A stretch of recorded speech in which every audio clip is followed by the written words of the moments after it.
PNPM입니다. 퍼포먼트 NPM이라고 하네요. 그냥 고성능 NPM이라고 보면 될 것 같습니다.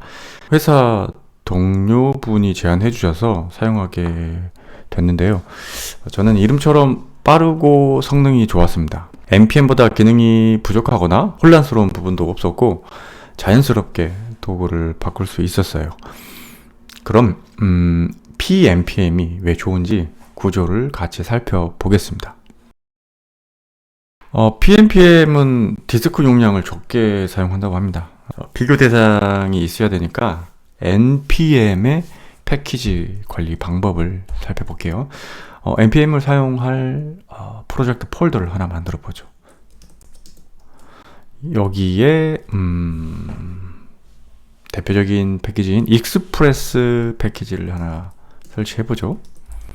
설치하고 나면 노드 모듈스라는 폴더가 생기고 이렇게 여러 개의 패키지 폴더들이 생깁니다. 익스프레스 패키지와 익스프레스가 의존하고 있는 모든 패키지를 이 노드 모듈스 폴더 안에 다운로드를 합니다. 설치한 익스프레스 중에 패키지 JSON 파일의 디펜던시 쪽을 볼까요? 여기 보면은 디버그라는 패키지를 쓰고 있어요. 2.6.9를 쓰고 있네요. 실제 2.6.9가 설치되어 있는지 한번 봐볼까요? 디버그의 패키지 JSON 파일을 보면 되겠죠. 버전이 2.6.9가 설치되어 있습니다. 익스프레스 말고 ESLint라는 패키지도 있는데 이것도 디버그 패키지를 쓰고 있어요. 버전이 좀 다른데 이러면 어떻게 npm에 설치하는지 한번 봐보죠. ESLint를 하나 설치하겠습니다. ESLint는 디버그 4버전을 써요. 익스프레스에서는 2버전을 썼는데 4버전을 씁니다. 어떻게 디버그를 설치했는지 볼까요? 기존의 디버그에 있는 패키지는 2.6, 즉 익스프레스의 것이고요. ESLint가 쓰는 것은 ESLint 패키지 안에 노드 모듈스를 따로 만들었어요. 그래서 여기에 보면 디버그가 있죠. 버전을 보면 4버전을 쓰고 있습니다. 이렇게 npm은 각 프로젝트마다 이 노드 모듈스라는 폴더를 구성해서 패키지를 관리하는 방식을 사용합니다. 버전은 다른데 같은 이름의 패키지가 있다면 각 하위에 또 다른 노드 모듈스 폴더를 만들어서 사용하는 구조예요. 다른 프로젝트에서도 마찬가지로 이러한 구조로 패키지들을 관리합니다. PNPM은 패키지를 좀 다른 방식으로 관리하면서 디스크 용량을 더 적게 사용합니다. 디스크의 세 군데를 건드리는데요. 하나씩 살펴보죠. PNPM 테스트용 폴더를 하나 만들게요. 여기서도 익스프레스를 하나 설치하겠습니다. add 명령어를 써서 익스프레스를 PNPM으로 설치를 했습니다. PNPM은 첫 번째로 이 노드 모듈스 폴더를 건드립니다. npm과 다르게 익스프레스 폴더 하나만 있죠.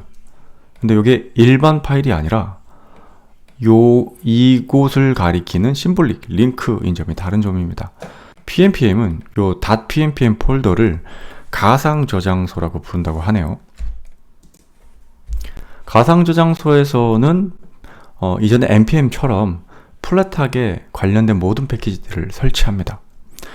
근데 npm과 다른 점은 폴더 이름에 버전도 함께 표시되어 있습니다.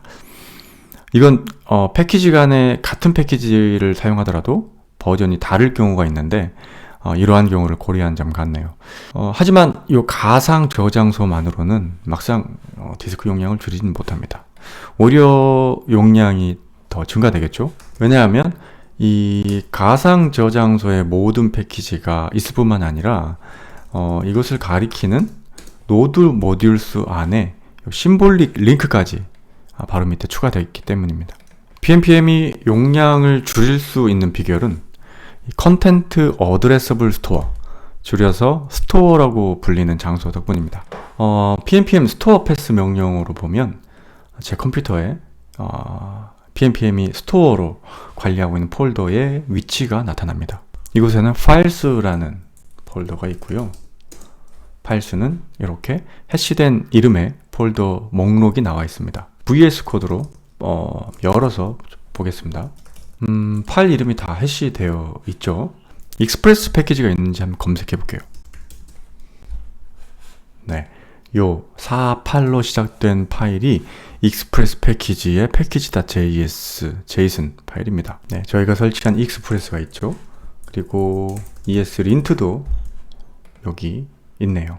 파일을 하나씩 열어보면 제가 방금 설치했던 패키지들인 것을 확인할 수 있습니다. pnpm은 이 스토어의 패키지를 다운로드하고 각 프로젝트에서 필요한 파일들을 하드링크로 가져다 사용하는 방식을 사용합니다.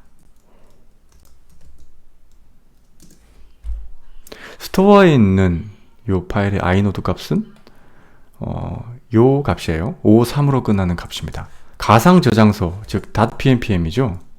노드 모듈스의 pnpm의 익스프레스에 있는 패키지 파일이 있을 거예요. 이 녀석의 inode 값도 53으로 끝나서 같죠? 네, 같은 inode 값을 가지고 있습니다. 이렇게 하드링크는 심볼릭 링크나 일반 복사한 파일들과 달리 inode 값이 같습니다. 파일을 다시 만들지 않고 같은 inode를 가리키는데요. 하드링크를 여러 개 만들더라도 용량을 더 차지하지 않을 수 있다는 장점이 있습니다. 이렇게 이 스토어에 원본 패키지를 유지한 채 각 프로젝트에서는 이렇게 하드링크로 여러 번 연결하는 방식인데, pnpm이 같은 패키지를 여러 번 다운로드 하더라도 용량의 변화가 없는 것은 요것 때문입니다. 정리하면 요런 구조예요. pnpm은 저장소, 즉 컨텐트 어드레서블 스토어라는 곳에다가 원본 파일, 패키지의 원본 파일을 저장합니다. 그리고 이 저장소의 하드링크를 이용해 가상 저장소를 꾸밉니다. 마지막으로 프로젝트의 노드 모듈스 폴더는 가상 저장소의 심볼릭 링크를 구성합니다. pnpm은 평탄하지 않은 노드 모듈스를 갖는다고 합니다. 처음엔 이게 무슨 소리지? 왜 중요하지 했어요.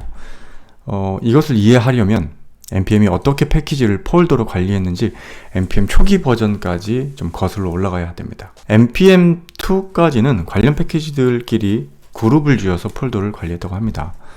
예를 들어 프로젝트 폴더에 노드 모듈스 폴더를 만들고요. 이 안에 익스프레스를 이렇게 설치를 하겠죠.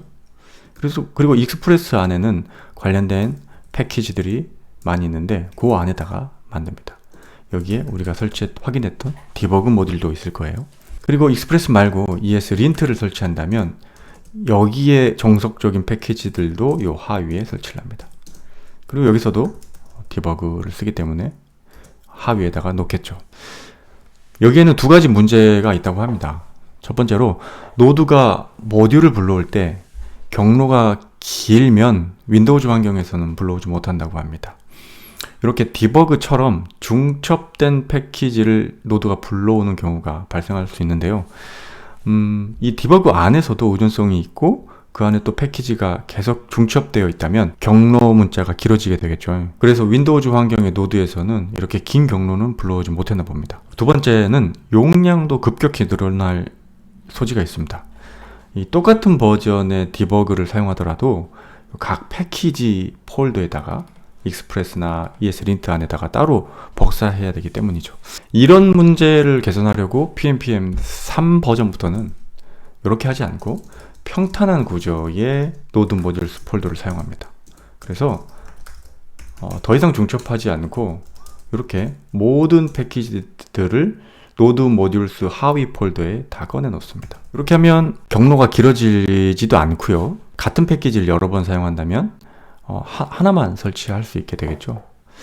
하지만 pnpm은 요것도 세 가지 문제가 있다고 지적을 합니다. 먼저 첫 번째는 평탄화되면서 모듈별로 의존하지 않은 패키지에 접근할 수 있어요. 예를 들어서 익스프레스에서만 쓰이는 푸 패키지가 있는데 이 푸 패키지에서는 의존하지 않는 전혀 상관이 없는 ESLint에도 접근할 수 있어요. 왜냐하면 부모 폴더로만 나오면 있기 때문이죠. 그리고 두 번째로는 이렇게 평탄화하게 하는 작업이 상당히 복잡한 알고리즘이라고 합니다. 생각해보면 중복 패키지도 걸러내야 되고요. 또 같지만 버전이 다른 패키지명, 이것도 걸러내야 되는 작업이 있을 수 있겠네요. 복잡함이 어느 정도까지인지는 잘 모르겠습니다. 그리고 세 번째로는 일부는 더 중첩된 노드 모듈수 안에 복사해야 됩니다. 이 디버그 같은 경우가 그러는데, 디버그는 익스프레스에서도 사용하고 ESLint에서도 사용해요. 그래서 버전이 다르기 때문에 ESLint 안에 노드 모듈수가 있고 요 안에 디버그를 별도로 설치하는 구조입니다. 그래서 이 패키지 폴더의 구조가 좀 일관적이지 않죠. 그런 문제가 있습니다. PNPM은 요 평탄하지 않은 노드 모듈수를 유지하면서 방금 지적한 세 가지 문제를 해결합니다. 바로 심볼릭 링크를 활용하는 겁니다. PNPM으로 설치한 프로젝트를 에디터로 열어보죠. 패키지를 설치하면 먼저 가상 스토어인 노드 모듈스의 .pnpm에 패키지 하드 링크를 만듭니다. 아까 보셨듯이 여기에 있는 파일들은 모두 스토어에 있는 파일들을 가리키는 하드 링크입니다. 그래서 모든 패키지들이 요 버전 이름이랑 함께 평탄하게 유지됩니다. 패키지 이름과 버전명을 사용해서 폴더를 구성하기 때문에 평탄화를 위한 복잡한 알고리즘 이런 게 필요 없게 되겠죠. 네, 그만큼 빠르다는 얘기기도 합니다. 그리고 나서 이 노드 모듈스에서는 이렇게 심볼릭 링크를 만듭니다. 에디터에서는 이렇게 화살표 표시로 되어 있네요. 노드 모듈스에서는 패키지 제이슨에 선언한 패키지 폴더만 남아있어요. 여기서 선언한 익스프레스 패키지만 이 아래에 있습니다. npm은 모든 패키지를 여기에 플랫하게 꺼내 놨는데 PNPM은 사용자가 추가한 패키지만 두었다는 점이 다르죠. 요게 평탄하지 않은 노드 모듈스 구조입니다. 서로 의존하지 않는 패키지가 안에는 쉽게 접근할 수 없는 구조를 만들어 놓은 것이죠. 요 익스프레스는 가상 스토어인 요 .pnpm을 가리키고 있습니다. 노드는 익스프레스를 불러올 때 요 심볼릭 링크를 사용합니다. 이 심볼릭 링크는 가상 저장소 안에 플랫하게 유지되어 있기 때문에 경로가 길어질 가능성은 더 없어요. 그래서 윈도우즈 환경에서 발생하는 긴 경로 문제도 예방할 수 있는 장점이 있습니다. 그래서 정리하면 PNPM은 평탄하지 않은 노드 모듈수를 유지합니다. 그렇죠? 익스프레스만 설치가 되어 있죠. 그리고 가상 스토어를 가리키는 심볼릭 링크를 사용합니다. npm 3버전부터 사용한 평탄한 노드 모듈수의 구조를 해결할 수 있습니다. 그러면서 가상 스토어는 또 평탄한 구조를 써요. 그래서 스토어를 가리키는 하드 링크를 이용해서 구성했습니다. npm 2 버전에서 비평탄한 구조의 노드 모듈수 문제를 예방할 수 있습니다. 결론을 정리하면 PNPM은 두 가지 측면에서 지금의 npm보다 더 좋다고 생각합니다. 먼저는 용량을 적게 사용합니다. 한번 패키지를 다운로드해 놓은 저장소를 관리하면서 각 사용처에서는 이것을 하드 링크로 연결해서 사용하기 때문에 용량이 더 이상 늘어나지 않습니다. 그리고 두 번째는 평탄하지 않은 노드 모듈스 폴더를 유지하면서 발생할 수 있는 문제점들을 해결합니다. 네, 연관된 패키지만 묻기 때문에 관련이 없는 패키지로의 접근을 차단할 수 있다는 점, 그리고 평탄 작업을 위한 복잡한 작업도 필요 없죠. 그리고 모든 패키지를 일관적인 폴더 구조로 유지할 수 있다는 점이 장점인 것 같습니다. 이렇게 해서 PNPM의 구조와 이로 인한 성능에 대해 같이 알아보았습니다.